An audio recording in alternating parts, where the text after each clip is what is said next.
Hello and welcome to the Brontez Purnell Mazza Writer in Residence Queer Writers of Color Reading and Roundtable. My name is TreVaughn Malik Roach-Carter and I will be your MC this afternoon. We begin by acknowledging that the campus of San Francisco State University is on the land of the Ohlone people. Indigenous people of other tribal nations also reside here in the San Francisco Bay Area. While a mere acknowledgement does nothing to undo hundreds of years of colonialist land theft, violence, and genocide, past and ongoing, we do thank the Ohlone people and their ancestors for allowing us to live, work, and fight for liberation on their land.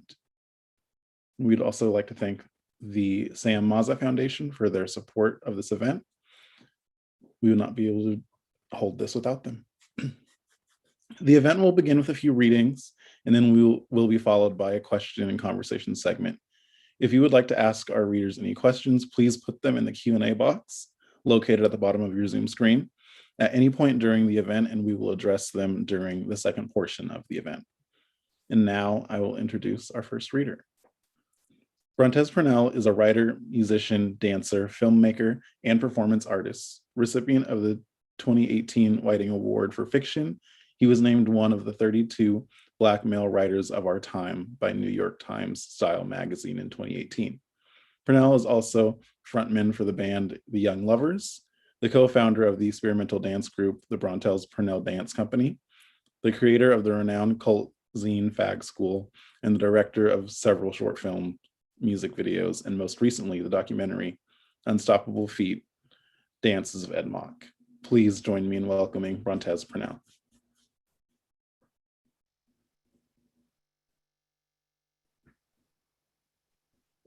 Okay. Can y'all see me? You're good. Okay, cool. Hey, how's it going? I'm going to get started. I'm gonna read 3 poems for you. And then I'm gonna introduce who I think are some pretty really awesome poets that live in my town. I've known these people for years, like I want to say upwards to 20 at this point. And yeah, we're gonna have a good time for you. So the first selection I am reading is called "And I Am Serving Fuckboy Like It's Going Out of Style." I'm so fucking over me. I can't even make myself hard for me anymore. Every time I try to get my dick hard to masturbate, the voice in my head is like, ew, this guy again? It's a process. Instead, I go out walking after midnight under streetlights on avenues where any old body will do. I laugh at the contradictions of myself, though a reasonable person might call them boundaries. I refuse to buy a butaneous lighter from this homeless man because I might catch a cold from his handshake. Yet, I would probably suck his dick if he asked nicely. I'm Amanda by night, but in the daytime, on the street, I'm all fist bumps and no shook hands, and I largely avoid eye contact. Even in the straight black boy barbershop, I use the only straight man voice I can muster, silence.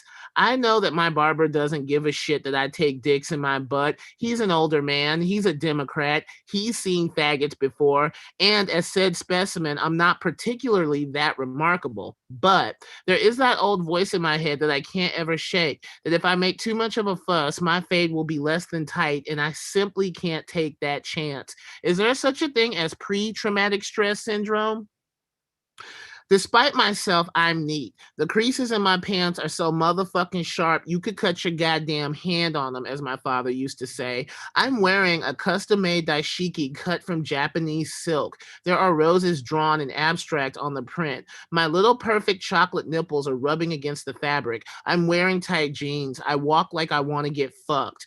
I wear Vans when I want to fuck a white boy, and Jordans when I want to fuck a black boy, and vintage white Jordans when I want to stunt and fuck every boy in the fucking neighborhood. I'm wearing a Raiders cap and ghetto diamond earrings, and I am serving fuck boy like it's going out of style, and I am serving fuck me boy like it's going out of style. To the untrained eye, I look like I graduated from Hillman College. Nobody knows I'm a hoe. I look like the boy that you would least suspect. When I walk down the street, rest assured that I will not remember your name, but most importantly, rest assured that you do not know me. Poem 2. This is named after Naughty by Nature. Anyway, this poem is called I'm Bloody by Nature, Not Because I Hate You. Of course we should fear bad men. The gods need to eat today, said the boy who shot 16 of his classmates, said the man who hit his wife, said the man who jumped from the roof. And like every other fucking man, I too am bloody. They often tell me so. This egregious honky piece of shit who was trying to fuck my boyfriend and I was on cocaine, you know, in a circle of people, like being myself, you know, like how I am. Is that man always so bloody? He asked as I left the circle. My boyfriend told me this whilst laying in the bed that night, and much like counting sheep, I counted all the things that were as bloody as me, one by one, jump across a fence. I am as bloody as the Gaza Strip, Ferguson, Laura Palmer wrapped in Jeffrey Dahmer, blood diamonds, pussy. Do you need to change your sanitary napkin, as my father would say when I was, as he put it, being a pussy? Remy Ma versus Nicki Minaj, Azalea Banks versus literally fucking everybody, Money, Mortal Kombat, the boy who gave me HIV. Once again, I am referring to myself, the friend that publicly scandalized my name, the Blood Moon, the Manson Girls, George Zimmerman, Mario Franco, the Iron Triangle, any American president, Roots by Alex Haley, All Eyes on Me by Tupac Shakur, my mother, my father, my baby sister, my suicidal white girl roommate, a Sylvia Plath poem. I'm too tired to count sheep anymore. I insist that I am only as bloody as my memories. Was it the joke I made about my stepfather? Is this what offended that egregious honky bastard that wanted to fuck my boyfriend?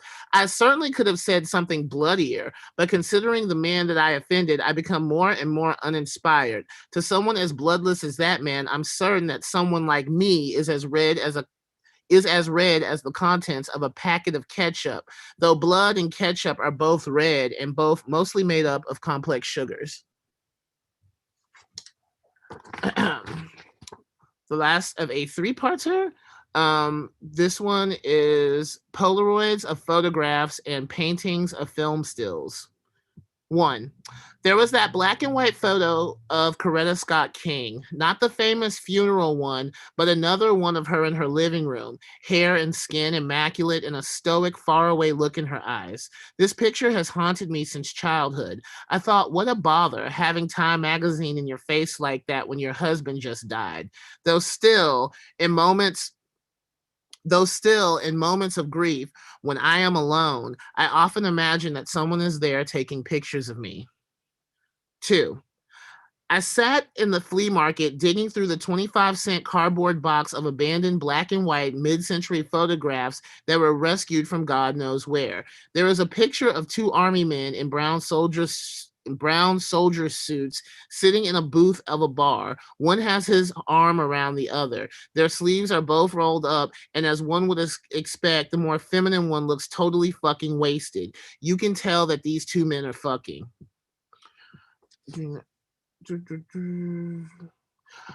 3. I was sitting across from my altar to the dead in my bedroom. Right near a framed picture of Marilyn Monroe is a framed picture of my father. They shared the same birthday. I am hesitant to draw similarities, but also cannot stop myself. These two good-looking, well-styled, dramatic, self-destructive bitches, these two are the reason I don't fuck with Geminis. Geminis are fucking brutal. 4. There is a picture of Ruth St. Denis. Ruth St. Denis was Martha Graham's dance mother, just a preference. There is a picture of Ruth St. Denis that has always captivated me. It's from the 1910s or 20s, and she is wearing traditional South Asian garb. She is a white woman. Her back is arched, heart chakra pointed to the sky, and left hand and arm extended over her head, left hand running parallel to the wall behind it, her signature pose. The skirt she is wearing is bellowing out as if she is turning with great force. It is a lie. It is theater, like how sometimes the picture tells a better story than the dance itself. There is invisible thread fastened to the pleats of her skirt and pulled upward and outward, giving the illusion that she twirled ballistically into this pose when she is in fact standing still. Thank you. So, What do I say? Mason, Francisco, and Melissa. When these are all people I met when I was a young and newbie queer coming to the Bay Area, and yeah, basically, for how much we talk about how much this place has changed and how drastic it is, and there isn't just like a place for art. I noticed like up in my timeline and up in my feed, like all three of these people like were just giving these shouts out to the world, like, hey, I finished my poetry collection. Melissa actually mailed me like her poetry. Francisco mailed me one of his books.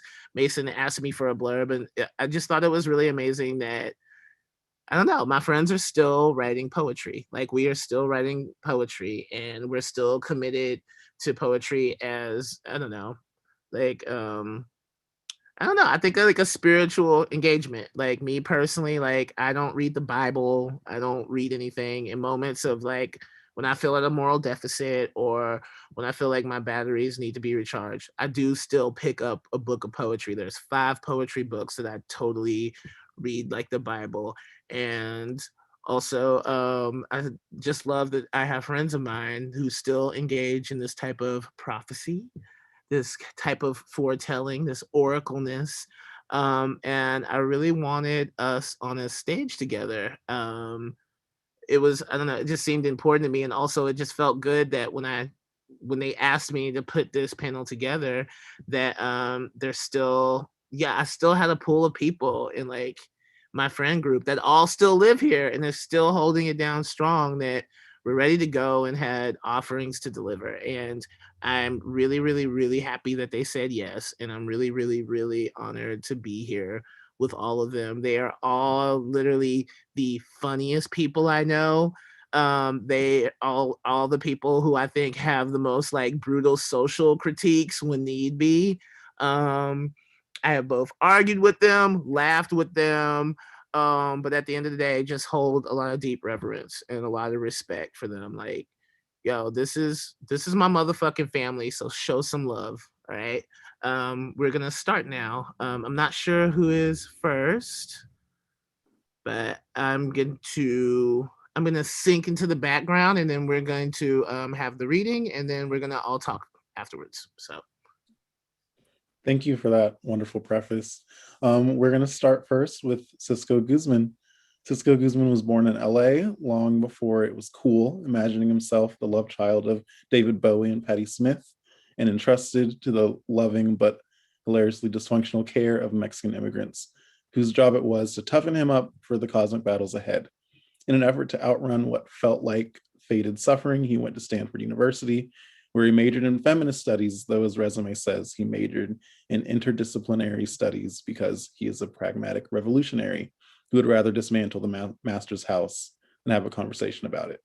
Poetic status updates on whether this Trojan horse approach to social change is working can be gleaned via printed word, collage, song, and should hopefully be evident by his everyday action to design humane software that helps people to hate their lives less. Please welcome Cisco Guzman.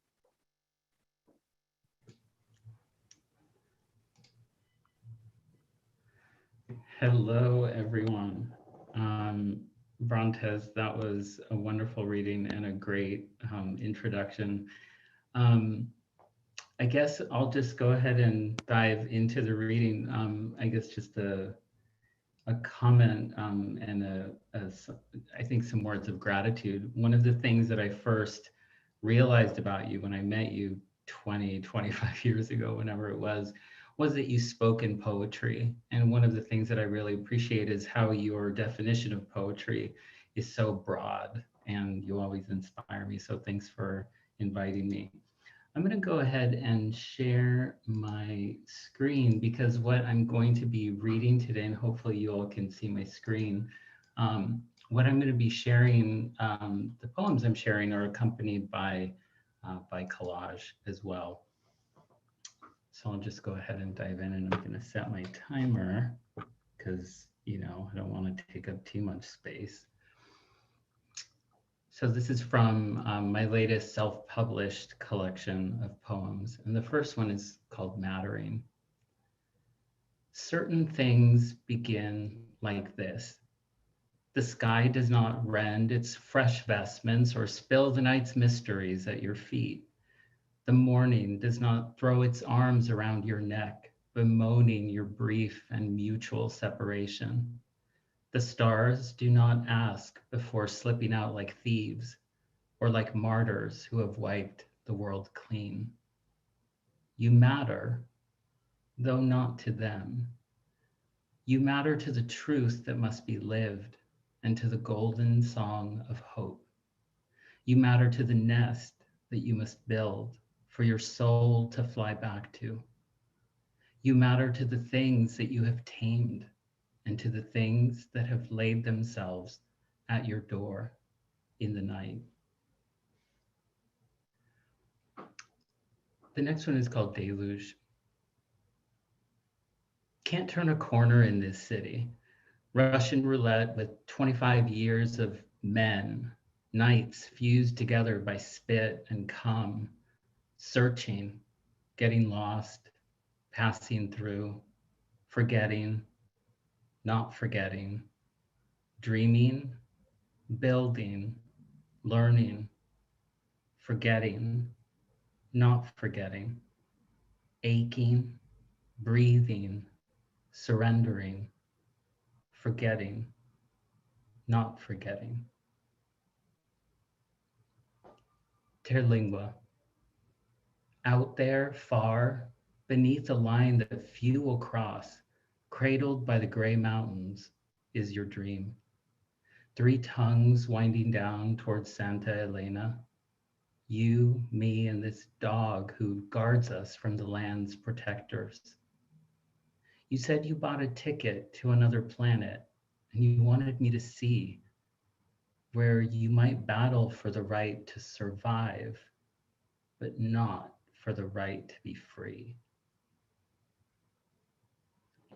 Not because I am holding you, not because I need you. I came to read my skin tonight, and you just happened to be here, inspecting the signs of crucifixion on your hands. All I saw was that you gripped too hard, and I said so. I am holding you because the night forgets the edges of his dominion and insists that you are his, but you are not his. I'm holding you because you are cradling a vision of yourself, and I am cradling mine. This one I'm a little self-conscious about, but I'll talk about that later if someone wants to know why, but I'll go ahead and read it anyway, despite my anxiety. Becoming. What is it like to sit on the edge of nature, longing to be better, unrecognizable, wondrous, but to not know how or when? To not be what others deserve or desire, to disappoint, or to respond only glacially, to believe you should already be and already know. And so, what might it be like to not question, to show up as you are, wrapped in discomfort, willing to change from the inside out?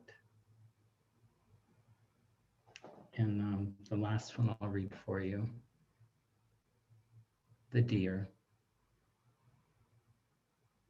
There is no shining city on a hill here, and no trace of its promises, only the hill, and it does not move, to witness the proceedings of the meadow. A creature sips from the creek's thin fingers, learning to balance curiosity and fear on delicate ankles, heart open like the sun, wanting to know more than wanting to run. So that's it. That's all she wrote. Thank you so much for that reading. Next, we have Mason J. Mason J is a Black Indigenous SF-born artist, historiographer, media strategist, and community organizer with varied interests, ranging from Klaus Nomi to Keeping Up with the Kardashians. Their focused passions include land use, youth empowerment, LGBTQ senior services, disability justice, intersex rights, gender and sexuality. In addition to previously working with the SFPL James C. Hormel Center and Transgender Cultural District, Mason currently acts as program manager and co-founder of Radar production shows Show Us Your Spines, BIPOC Queer Archives Residency.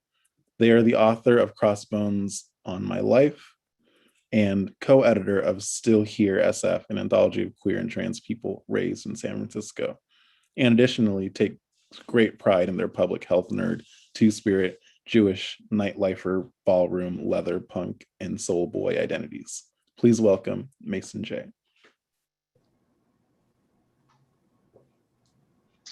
Hi there, everyone. My name is Mason J. It is an honor and a pleasure and a privilege to be here. Like I said, I have known Brontez almost 20 years now. I met Brontez when I started sneaking into gravy train shows as a teenager. So it's really cool. And if only teenage me could see me now. I'm going to start with a poem that I wrote. It's in this book that I just put out, Crossbones on My Life, with Nomadic Press, just came out in February. I'll put the link in the chat for you to grab it, but I was thinking about what it means to be an AIDS war veteran, but to be a very young AIDS war veteran. I'm pretty sure the only reason I was spared by the epidemic was the fact that I'm just a tad too young to have been out and about during that time. So this is about that time. Over and over, time and time again, quaaludes, sequins, boas, platforms, mustaches, wigs, dick-printed Levi's, hankies, rush, cock rings, disco, Lou Sullivan, Alvin Ailey, Klaus Nomi, Keith Haring, Jerome Kaja, or Kaja, depending how you're raised. Over and over, time and time again.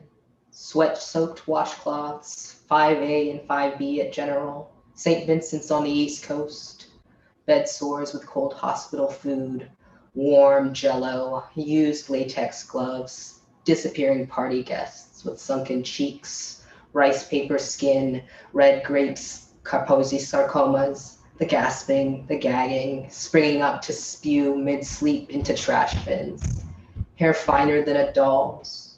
No more gulping 1 a.m. milkshakes at Grub Steak. Farewell post-show cruising at the Lorraine Hansberry Theater.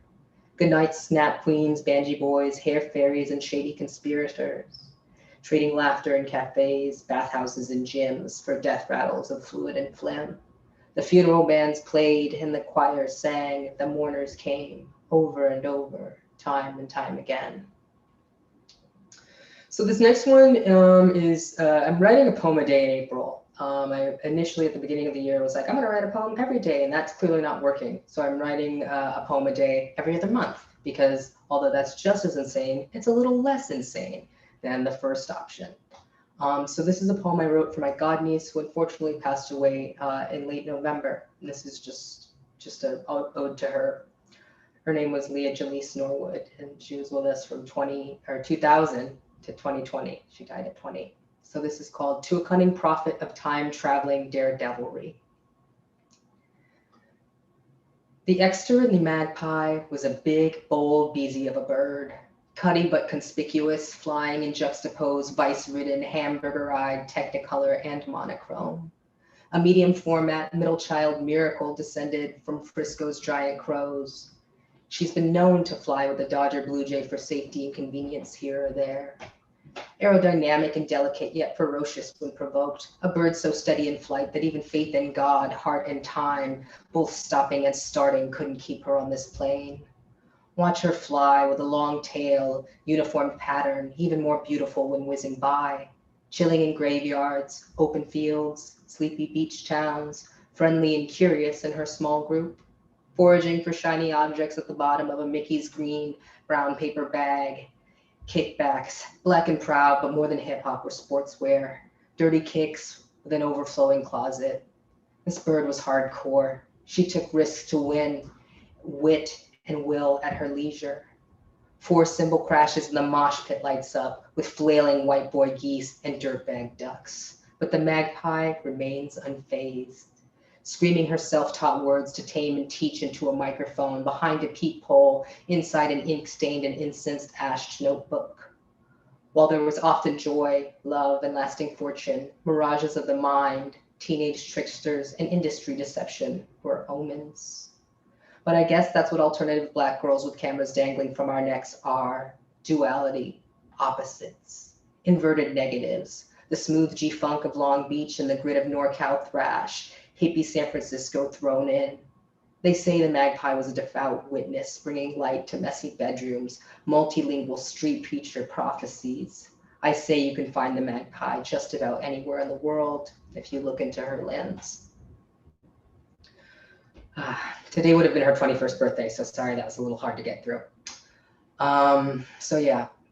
This last one, or actually that's a lie. I'm gonna read 2 more because I don't want to be that sad bitch. Even though I am that sad bitch, I can't just do that for y'all and me.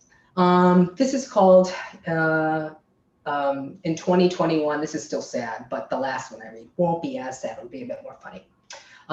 This was about my kind of recovery from coronavirus and the fact that even though I've been Jewish since I was 7 years old, 33 now, I've never wrote about being Jewish. And I thought about giving myself that challenge during this time because we just had Jewish New Year. So we're dealing, or not Jewish New Year, we just had, Pesach, which is Passover, which is one of our high holy holidays. This is called Black and Jewish, real simple title. In 2021, Gabriel, Raphael, Michael, and Uriel are visible, weaving quantum universe threads and silky webs from simultaneous past, present, tomorrows, creating memories in my skin, new wrinkles, hair whitened, lightning strikes of wisdom, a balanced in time, energy exchange experience. Whittling away what booze-soaked racism, colonial gender, and dung-covered anti-Semitic secrets expand within the collapsing cacophony of America's relentless youth. I emerge from the star crash with a virus, or something like it, stuck to my back. The snatched of us walk forward, crowned, slowed steps, labored breaths, some drool, some sprint. I just keep a steady pace and keep my keep up end in place. I commit to healing myself and others as I help and hunt, burning bushes in my chest, hissing snakes slithering within my lungs, heart leaping like a frog in the Pharaoh's palace, yet I persist. I talk and walk through the desert. My resilience brings a new daybreak. The flames in my eyes shield me from the chaos below, sending miracles in the face of danger, even within sliced and ice-salted wounds. I am capable of feeling no pain. I speak my name without a stutter. I am nothing to be feared. I am a corona long hauler. I am a man with doctrine and technique, a woman with love and harmony. I'm also Joseph's flamboyant gender dream coat, a blend of every fucking thing. Binge eating in the night with wise hands and magic stains lips, sleeping backwards in my bed, mixing lamb's blood with glitter and ashe. I am you, I love you, and I will see you in the future. Debarty. So that last line is basically I have spoken in Hebrew. And I've got one more for you. This is, I love to read things that are a little funny, a little silly whenever I get to do stuff with Brontez. And this is about gays over COVID and me being a gay over COVID, a gay who's had COVID, a gay who's watched gays traipse around the world with their COVID, everything that and the other. So as a part of the Poem a Day in January, I was writing about, gays in Puerto Vallarta and my thoughts on that. If you don't know about that, well, bless you for not. But if you do know about that, this is about that. This is called Opportunity and Change, to be devoted and committed. Broken arrow at the world's end. Today, I will embrace peaceful energy, power, and intention, because a hex by white gaze only works if you're waiting to hear it. Rage does not equalize or bring justice, but sometimes it is all I have. My icy eyes muted, body sharpened, my tongue trusting in the wisdom of a strike, a blow that could crush each of their special white little bones. Without lifting or hopping a plane, without moving my fingers, I could kill them. I am the landlocked, moving in silence, a warrior with no pretty face or beach body, just a garden grown from my antibody-free blood and viral loads. I have no toxic mask myths of ego, no affluence, no identity beyond fucking or being liked, ableism parading. But where are the men? Where are the fucking men? Where are the men building community, dedicated, shoving their way to the front of volunteer lines, swiping vaccinations to give them in the streets, in the club, buying 300 masks to distribute, buying 500 packs of condoms to throw out their windows, bragging about having contests to see who can get the most coronavirus tests done, violence poured between their thighs like acid and rivers of spittle on dance floors, leaving trails of tears and blood from locals in their wake, allegedly stimulating the economy, but nothing more than their own assholes. Blue-eyed blondes come from far and wide with smallpox-packed jockstraps, colonizer daddy and mommy issues, burning livers, even enlisting token POCs. I don't want boys. Where are the men for me? Alrighty, thank you so much. My name is Mason J. Once again, you can get my chapbook, Crossbones on My Life, through Nomadic Press. Support your starving writer, as I am a starving writer. And that's about it. Thank you for having me, and thank you, Brontez, for allowing queer POC to do what the fuck we do best. Thank you for that powerful reading. Next, we have Melissa Merin. Melissa Merin is a queer Black woman, parent, and educator who has been living on Ohlone land since 1999. She plays music and has self-published a handful of chapbooks and blogs. She participates in advocating and facilitating work towards accountability from transformative and restorative perspectives. Melissa is actively working for the destruction of white power and dreams of bankrolling Antifa.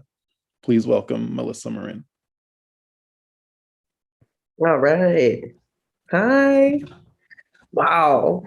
Cisco and Mason and Brontez, that was so incredible. Just so deep, so deep.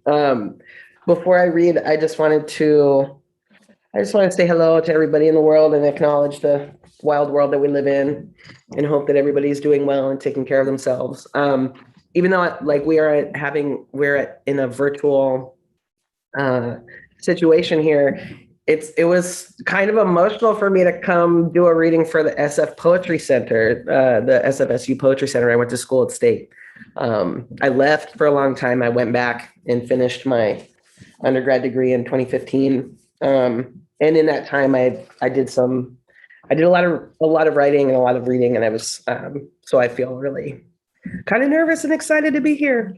I'm gonna read just a few little pieces, and I'll start with this to-do list.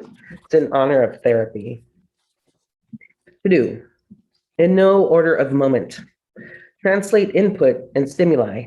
Consider the nature of language and translate its implication as regarded in times. Categorize thoughts according to usefulness. Utilize no empirical standard whatsoever, but try a few times. Make time to self-criticize. Indulge feelings of worthlessness, etc. Consider their valid points. Rewrite feelings, mechanisms, and outcomes each time. List all possible results of worst cases, seen and unseen. Consider time and plausibility of each imagined outcome as fluttery imagery that sometimes lands smoothly onto the horizon, like a Cessna on a black desert tarmac, which, upon closer look, skips and bumps along a sun-scorched roadway to an inevitable and sloppy halt. Strain to hear past own brain. Pause to consider poetry as possibly what you really start to hear when the people on the other side of the wall start yelling at this hour of the night. Hold desire as regret. All right. And this one is called Her Too. And it's just a memo of accountability.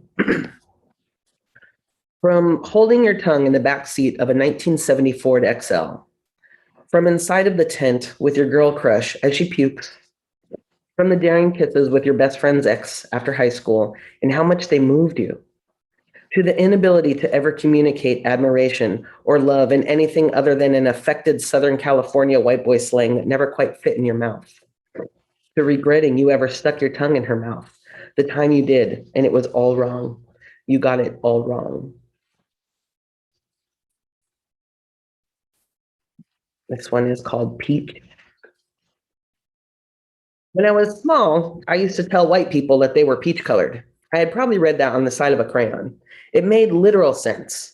I was small. But have you ever closed your eyes to take a bite, only to find a rotten peach fall to bitterness, running from your mouth in thick strings of saliva that you can't spit out fast enough? Even though you don't taste that taste anymore, you remember how rancid it was and approach peaches cautiously.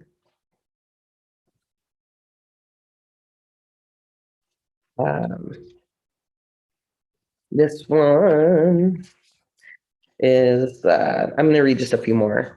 When I leave the house some mornings, while I imagine the spaces in between what freedom means and why, I should be so grateful. At least I'm not in some awful position like those kids dying and over there. Someone or other tells me to get over it, get over myself, bootstrap my ass, and if I don't like it, get over it again. As though trauma is a stasis within which I'm meant to revolve within, absent an outward trajectory, atoms smashing together delicately, avoiding meltdown, staying just the right speed and temperature to meet their collision points, while gleefully waiting to get to work on time. I do. Passing churches full of folk, generally offended by my existence, questioning mine. Denmark Vesey staged revolts in his house, and his oppressor returned to murder our spirit, our very will to live. The bodies of 9 dead and newly made ancestors in blood, then dirt, clutching Bibles, all of which never stop commingling, rivers and such. We don't die cleanly. I'm aware of the reflections in the bus window. I'm meant to be a statue, chiseled in time from stone, sourced from the earth. It's all ethical, of course. It's nothing personal. A superstar, athlete, hip-hop mogul / reverent churchgoer, but please, enough with the words and the talking. Someone I don't care about said that the best basketball player in the country that we know of for now should shut up and dribble, as though those two things somehow exclude spirit, intellect, and absolute heart, instead of speaking public observations of race, equity, and bullshit in America. From the first pendulum to the second, to the moment before the lexicon can even morph into a language, the statue crumbles, and the tremulant knocking at the base of the skull of my near neighbor forces a grimace and a tighter grip on the balance bar. And I don't need a window reflection to see that I'm becoming a drug-dealing, prostitute, crack whore, mother, gangster faggot who probably beats her kids and tried to sneak onto the bus anyways. Become a woman who should be thrown from a train for laughing too much, who should probably be wrapped and burned in any flag. Use her food stamps as kindling. And I'll grab some imagery from my chapbook that I made myself called Imagine Joy. I never write light poetry, so I think what I'll do is I'll end with this little story from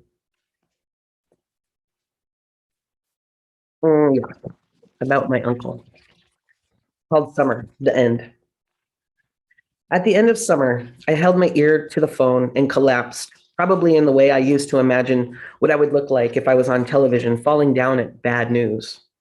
I stood up. My uncle was dead. I stumbled out a door, and the sun was too bright, and even squinting seemed self-indulgent, so my eyes stayed open because it seemed right to suffer. I asked for clarification. My mother was even-toned, a system of facts, a narrative to deliver information meant to provide relief. Then he was there, and things happened. Then he was gone. But his body lay still on the floor, and he was found there, but he was gone. I struggled to breathe. Are you okay? Like she could have done anything if I said no. Her brother was dead. My uncle was dead. My brother and I drive from the north to the south, wishing we could drive even faster because both of us hate going slow. We avoid sober tumbleweeds dislodged from dead roots, whose last drink was last year, and we talk about the drought and prayers for rain and our future successes, as imagined by us, who imagined so much together when we were small. In the middle of the night, at the end of summer, we cried, hiccuped, coughed, and snotted our way through a phone call. There are decades of distance in the miles between my town and his town, shortened now that my uncle is gone. Halfway to Texas, accumulating thoughts like bugs on a windshield, careening through space at 85 miles per hour, past red rocks and plateaus, sneaking hits of weed and cigarettes at all-night truck stops along the way, trying to calculate speed and distance while listening to wasted men croon into my ears from headphones. Teen angst was a thing then. My uncle would turn around from time to time, ask if I needed anything, and I always said no, because I was 17, and even though I needed to ask him what it was like to be in love when it wasn't allowed, if it felt like speeding off of a cliff and laughing about it, or if he and Jimmy went to bed every night obsessed with thoughts of the other, if they saw colors more brightly or cared at all about rainbow flags draped over coffins, if don't ask, don't tell meant love was safe for them. I didn't want anyone to know that I thought about these things, so I sat in the back, semi-stoned, staring out at stars poking through the black paper sky, while his hands stayed on the wheel, guiding us through the desert. Those were hands that held me when I was too small to be alone. Okay. Thank you so much. I'm excited for our conversation. And I want to thank Brontez again. Brontez is like my baby brother, who's not so much of a baby anymore. But yeah, thank you. Gratitude. Thank you so much for your reading. Yeah, so now we'll get into a conversation with all of our readers as they come to the virtual stage. Yeah. Since we're here reading and conversing in community, I thought it might be good to start with asking if y'all have any questions for each other about the work you're doing or the things you read tonight. I do, actually. I'm wondering, for everyone involved, how has your writing practice changed over the last year?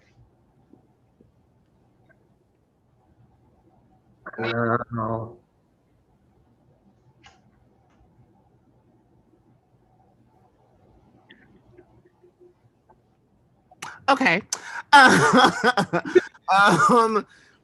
Basically, I've just been editing stuff that I wrote from the year before, because I thought that I was like, oh, let me just sit down here and write another novel real quick. But what I found was writing happens in movement, or I don't know. I feel like I write on the train or on my way to something, or in some type of repetitive task where I leave the house. And so when you're just kind of in the house all the time, and the house becomes the entertainment, the theater, the disco, and the workspace and the office, it kind of takes this kind of pleasure of escapism out that I kind of need to do writing. And so I'm slowly getting out of that, or I had to retrain myself how to write in this really, really intense form of stillness. Yeah, I feel like I'm the exact opposite. I do some of my more, I wouldn't say profound, but definitely prolific writing in the night, in my house, in safety, just kind of wrapped up in this sort of bubble of night. But similarly to your point, the fact that everything this past year happens at home, it has actually made it so much harder to feel motivated, and it's harder to imagine the muse. I'm like, oh, I guess I can write about the pandemic again, Yeah, I think similarly for me, it's been a matter of a lot of my environment is based on my experiences. And so my experiences are more confined. And so it's been a lot of more introspective work than observational work. Yeah. And I'm an insomniac, and I have been since I was a baby, days old. So for me, having less of a constraint on showing up places at 9 in the morning or 10 in the morning has made my ability to be writing at 4 and 5 and 6 in the morning much easier. So I'm writing more than I ever had before. I wish I could do more than just watch bad movies about horrible men when I can't. A Godfather. I've been watching a lot of The Godfather. I What know. about you, Cisco? That's a great question. You know, my first instinct is to kind of beat up on myself for not having produced more. But you know, I guess my what I'm noticing is that I have more things that are in process, and I feel like I kind of like I put them on a big lazy Susan, and I kind of go in and out of working on a lot of things, which I'm used to just a little more of a linear process. Like I come up with an idea, I kind of work through it, I have this sense of achievement. So I don't know if holding pattern is the right way. Maybe a more generous way is to just say that I'm coming up with material that I can hopefully kind of mine later. But it's definitely been an adjustment. What about you, Mason? Like I said, it's been all over the place. It's been, I feel like because time has been different, I'm trying to make more time to be like, this is a thing I'm doing. And I'm going to resume pretty soon actually, reading a Britney Spears novel, a young adult novel, and also writing at the same time. So I read a few pages of the novel on Instagram and then I write. And they have nothing to do with each other, but it was just the process of reading something mundane that wouldn't challenge me or wouldn't really be relevant. And so I chose this young adult novel written by Britney Spears and her mom. And so it produced two of the poems you heard tonight. is me just reading 3 pages of the book, closing the book, and then writing. Man, ain't none of us free till Britney is free. I can truly attest to that. Why are we even kidding? You know? How did she make such a resurgence this last year? Because she needed help. And I'm not even like talking shit, but I even added up her daily allowance and I was like, damn, that's still 4 times the money I make in a month. But I mean, I'm a black faggot and clearly it's not. I'm not the benchmark ever. So like, how hard is it to have more money than me? Really? Oh, Brittany, girl. Brittany, girl. Okay, I wanted to ask, what is like y'all's go-to poetry book, like the one that you read like since you like started reading poetry or whatever, like, and it's like something that you always kind of like maybe revisit every couple of years? I'm looking at my shit right now. I mean, more recently, I have to say that Claudia Rankine's Citizen is one of those when I just cannot get unstuck. I have to go and look at it to remind myself that so much is possible. But you know, I mean, like there are like 3 for me, right? There's a collection of Justin Chin's, a collection of Robert Hayden's, and oddly enough, a collection of George Oppin's. That's just like, they're all wildly different. They write about wildly different things, and that's I'm like interestingly traditional in this way, but yeah. I'm really afraid to mention mine, but I'm going to be brave anyway. And maybe I'll qualify by saying that if colonialist superstructures and whiteness can take over everything, then I'm going to own my inner white lady. Because that's kind of like, for me, it's Mary Oliver. And I swear that anytime I feel lost or alone, or I'm sober now, so I have limited things that I can run to. This kind of just, it's like my little life jacket. I keep going back to it. Yeah, for me, hands down, easily, that's why I ran off to grab it, was for me, it's this. This is a copy of a Soto Saint. Voodoo spells of a voodoo doll. And this is a collection of his poetry, lyrics, essays, and performance texts. And he was the muse behind Crossbones on My Life. The title is actually a line for one of his poems. And he was just really prolific in the gay Black Renaissance of writing in the 80s.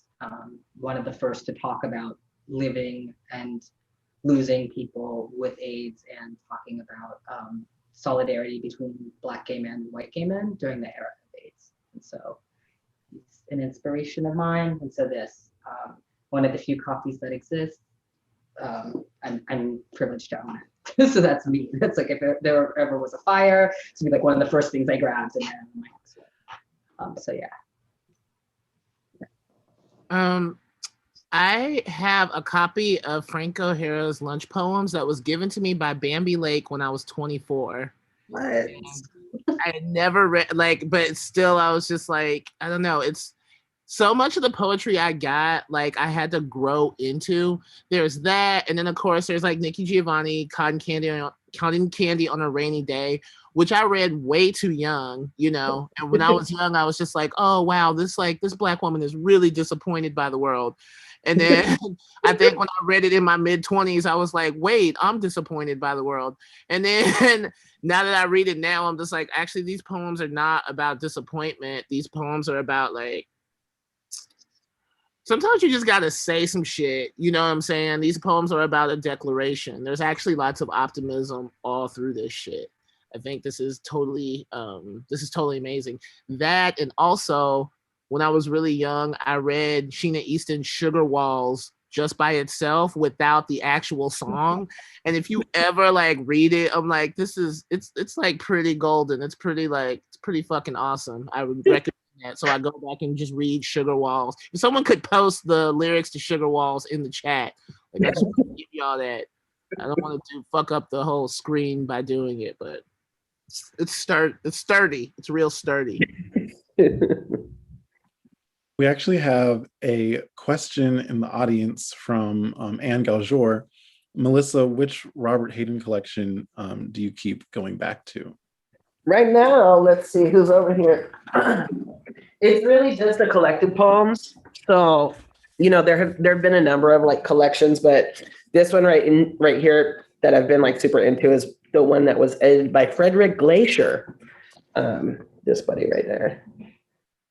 And just like, he was so like, you know, I mean, it's sort of hard to be, right, a Black poet in America without writing about being a Black poet in America, or like being a Black, like anything in America. And one of the things that's so impressive about Robert Hayden's poetry is like, he's so austere.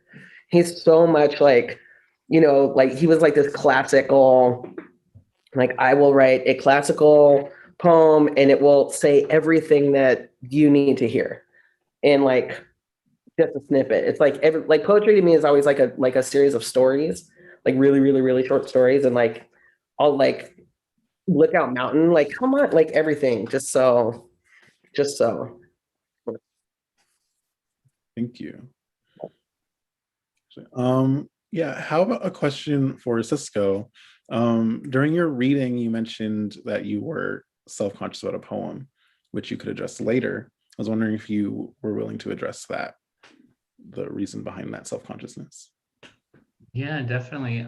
I have this inner kind of saboteur that I have several, but specifically the one I'm referring to right now is like, I mean, that's not poetry. It's like literally Sonic Youth's lyrics of like, you're uttering the poetic truths of high school journal keepers. This isn't that deep. And I really have to work against that and not mistake sparseness, which is something that I yearn for in my own thought, because this fucking head, like it'll kind of do that. And so I actually do find writing poetry therapeutic.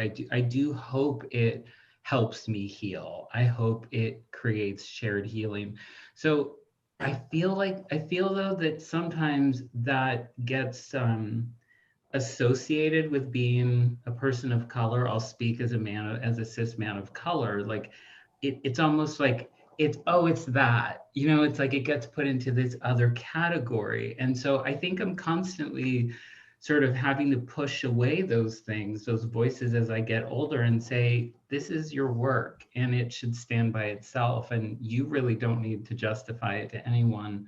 And maybe the act of you saying anything is really the revolutionary act at all. And so I think that's maybe why, because sometimes I read my own work and I'm like, I read posts on Facebook and Instagram that are dangerously close to things I've written. Do you know what I'm talking about? Like those posts that are like, anyway. So that's why I'm curious to know if that sparks anything for anyone else. Yeah, but them whores didn't put it in a book, so who's the true artist? Okay. Come on now, look. That's real. Seriously. Cisco, I mentioned at the beginning of this that so I went to school at State way back in the early aughts, and I was a creative writing major. And I have to say props to SF State for upping their instructor game. At the time, there was like maybe one or two instructors who I thought were great, but being surrounded by this particular, like San Francisco State, the first place that ever had a poetry center, the first place that ever had ethnic studies, but like all of this, like it did a lot of like damage to my, young burgeoning writer ego, like where I like similarly would be like, oh, this isn't poetry. Oh, this isn't writing. Everything's garbage. And I think some, like for me, sometimes being around so much productivity and so much work can really do that to you, like make you just feel like, man, this ain't nothing. Shit. Just kidding. I just not poetry. Beep boop, I feel like going to Cal State East Bay, where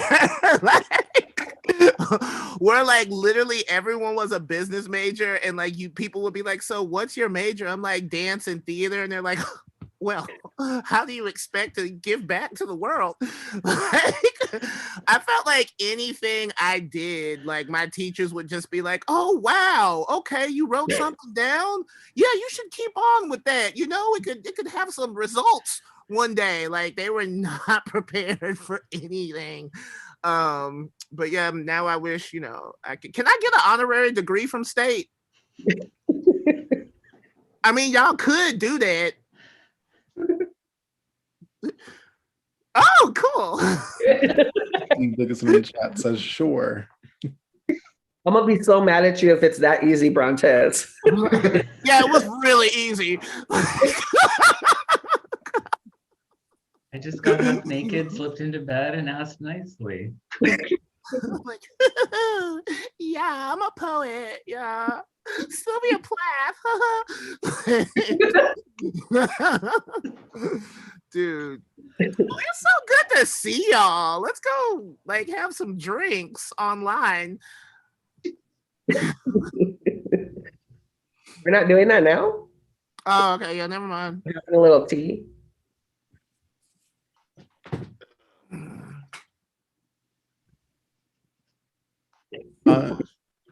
Another question. I'm curious of the lines of friendship and artistry. I think you've mentioned that some of you might have read together in the past. I was wondering what that relationship is like, being friends and artists together. I've never read with any of these strange people in all my days. I think it just feels like we've always read together because we've just, been in so many dark, dingy places talking so much shit where we essentially have been spitting poetry to each other for years. Only we just, we call it mingling.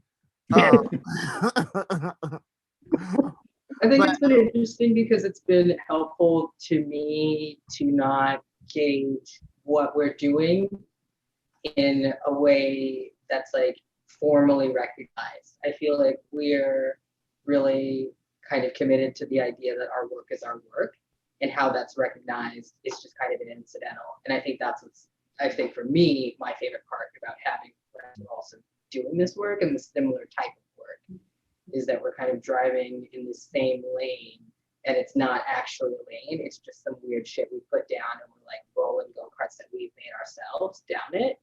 And people are like, oh, they're just over there doing their thing, but we're actually like picking up speed and like, you know, building hot rods that are like racing like across the New York Times page, like Brontez, we're actually doing shit. And that's the kind of cool thing about having people not be up your butt about the stuff you're doing, is the fact that they don't even realize how much dope shit you're actually doing.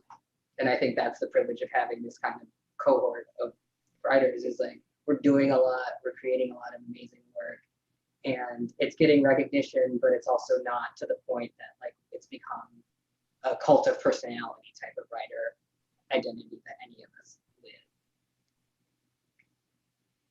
live. You know, one of the things that I think is really interesting, this is a little bit of an aside, but I think it goes to that question, hopefully, is I was always really amazed by the the simultaneous evolution of like the falafel, the burrito, the egg roll, like across cultures and across time. You know why? Because people like to roll a flat piece of bread, put some stuff into it, and take it to the field to work, right? I'm like, oh, well, it makes sense. The thing that I think is reassuring about this is just seeing these spirals of like knowledge, power, and the production of those things, and to feel reassured. I mean, so yeah, selfishly, it feels really reassuring to know that and to hear this work happening, and that it's connected in this very real way through, you know, in my case, through Brontez, who was always pretty much the most unapologetic poet that I knew. And so it's been a real blessing to hear and be inspired by Melissa and Mason. Yeah, it's a trip. Like I feel like so like a long-running antagonism that I have of the world in general, but that like is definitely special to Brontez and me, is like one of the first ever conversations we had was, I used to live in this record store, super punk rock record store, Mission Records, and Brontez came in a couple of times, and that's how we met. And one day it was like Brontez, myself, and Annie Danger sitting around by the register talking about that very thing, cults of personality, like people who are, you know, whatever. And I expressed I expressed a negative opinion of one Oprah Winfrey, and I thought that Brontez was gonna leap over the counter and try to strangle me. And we, like it was like I think Annie like had asked us like what would like your ultimate celebrity death match be or something, you know, and it was like, I was like, Rebecca Walker versus Oprah Winfrey, and I hope nobody wins. And Brontez was just like, what are you talking about? And it's like that conversation begat like 20 some odd years of like friendship and, you know, like running into each other. Argue about Oprah. We still argue about Oprah. Like to the day, you know, and it's like, but it's like that, like also that piece where you're hanging out, right? Like we'll be hanging out and be like, no, we need to read together. No, we need to tell me what you're working on. And then so much time passes and we just never do it, right? But we still argue about Oprah. She actually has become a little more problematic in my head, but at the end of the day, it's just like, she was in The Color Purple. She can do no wrong to me. And I'm like, those dolls, damn it, those dolls. We have a question from the audience. Mason and Melissa, you both wrote about someone you lost. So sorry for your losses. Are they pieces you wrote over time? Does the poetry act as a balm for the pain? Well, the poem that I read about Leia was actually written today. So over time, I don't know. I'll definitely revisit it, but it felt really important today being my 21st birthday for me to get that out. So I'd say the other one is something I come back to and revisit, and I think about who I need to add or who I need to subtract. And I think they're not only a balm for like the losses that my family and my mom, who was an AIDS caregiver, dealt with, but they're a balm for other people who experience the same thing. That's the reason I keep returning to this work, is because it's a unique experience. A lot of the narratives we see about the AIDS epidemic are usually from cisgender men who are white and of a certain income bracket. I am neither of those things, and I was being raised on the front lines of the pandemic, both AIDS and crack, here in San Francisco as a child. And so I think that kind of real world experience, but from the vantage point of someone of a different age bracket, is part of the balm, because it's like the healing of the memories of a child allow the elders to kind of revisit that with different things, or think about things in different ways, or even describe things, like red grape sarcoma was for me like what they looked like as a child. They looked like squished red grapes on people's skin. So, that's not necessarily something an adult would think about. They might think of it as like a sore or a blemish, but I was just like, they look like crushed grapes, Yeah, that's such a good question. So my uncle passed several years ago, and I wrote that poem just around the time that that I heard about it, and then I workshopped that poem a couple of times. So yeah, I guess it was maybe over the course of a month. And unlike some of the other work that I've written, I haven't really changed that one at all. Except for to add like one final part, but and it for me, it's like the piece sort of lets me like reconnect with him from time to time. Like we were close when I was small and cute and portable, and not so much as like an adult. But I always like he always like existed and exists in my mind as like this. As like like the first gay person that I ever knew, the first flamboyant personality that I ever met, and so he kind of like rests there. So whenever I pull that poem out and read it, I think that I definitely am feeling like a little connection to him, like a little like, hey, how you doing? Yeah, thank you both. We have another question from someone in the audience. Where can we buy all of the poet's books? Is there a particular bookstore we can support? The internet. You can email me for my chapbook. And I think there might be some like hiding out at Moe's in Berkeley somewhere.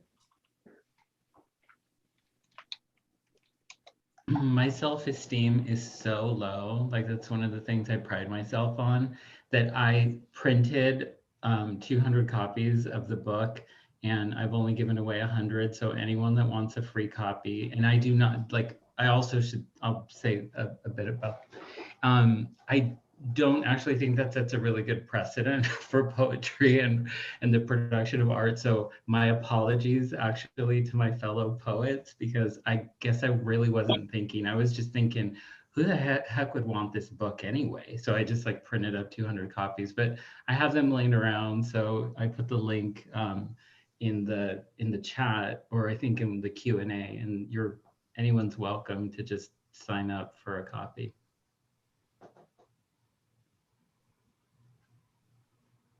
And Mason also dropped a link in the chat as well. Yeah, I actually, because I don't venture out much into the world as a COVID long caller, I don't know which bookstores my book is physically in, but I know Nomadic does have a pretty good distro, and so it probably is around. And if you can't find it in a bookstore, call and they'll grab it. And so you can find it at nomadicpress.org/store/crossbones of my life. That's the easiest place to pick it up.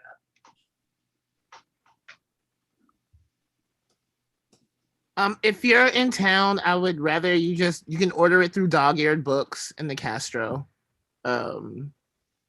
I think mostly dog-eared books, but sometimes they don't have it. So my books are either on feministpress.com. My children's book is on Dottir Press, Dottir. It's like Icelandic for daughter. My children's book is on there, and then the new book is on FSG.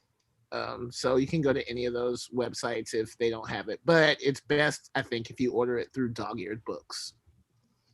Well, yeah, thank you all. Yeah, we're nearing our wind down time, so I wanted to ask if any of you have any final questions for each other before we close out for the night.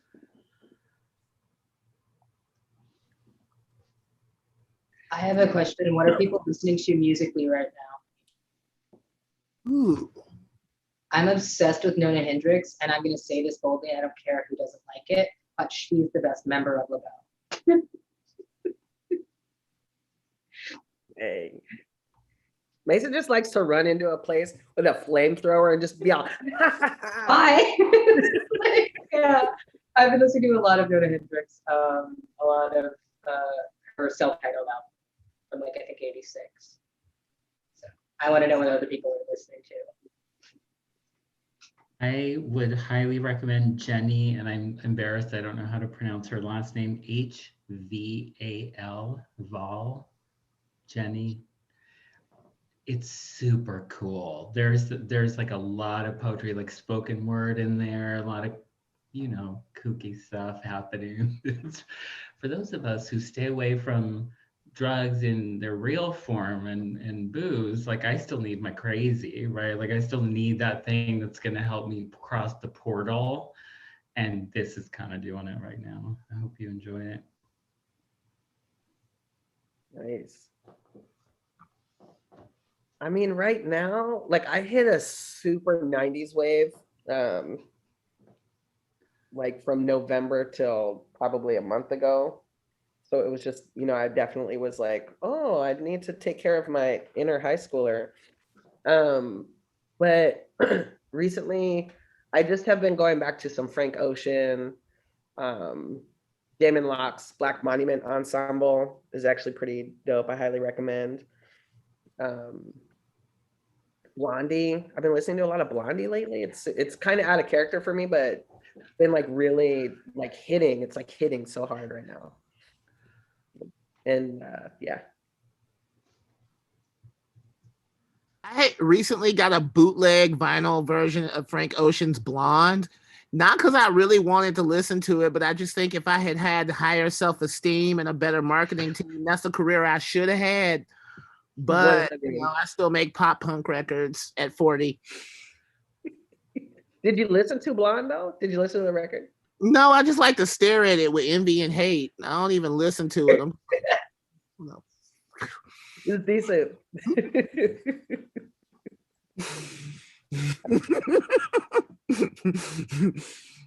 Can't believe you.